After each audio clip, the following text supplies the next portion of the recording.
Let's talk about an expression that's very common, very useful, and very different in Russian and English.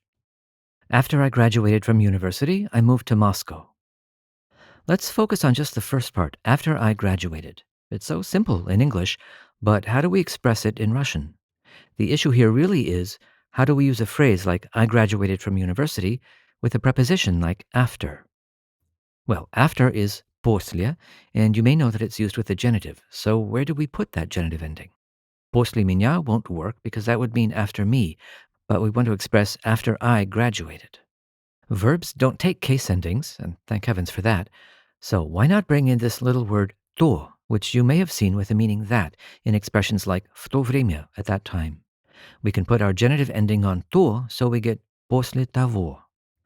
Now we'll just need to add как to link this part with the verb and the rest of the clause to get после того, как я окончил университет.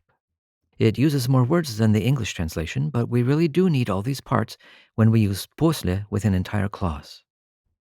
So let's look at this contrast again. To use после with nouns, we just put the genitive ending on the noun.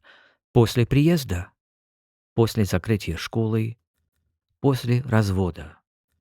But if we're using после with an entire clause with a verb, then we use the construction после того как. После того, как мы приехали. После того, как закрыли школу. После того, как разводятся родители.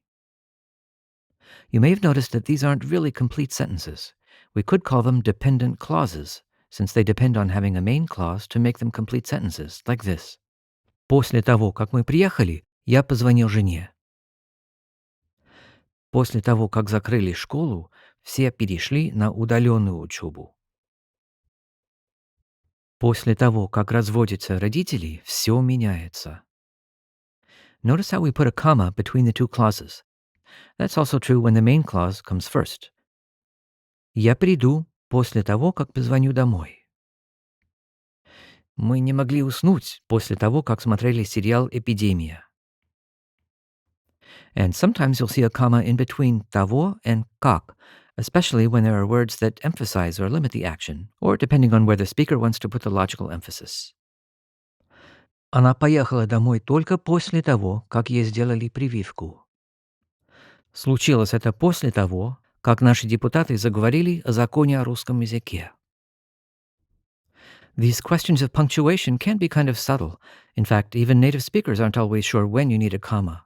If you're just starting out, I wouldn't worry about it too much, but if you do want more specifics, I'll put a link below to a page with all the details. Summing up, после can be used with nouns in the genitive. But if после refers to an entire clause, be sure to use после того как.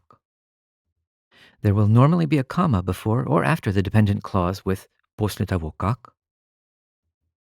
But sometimes the comma will come in between того and как.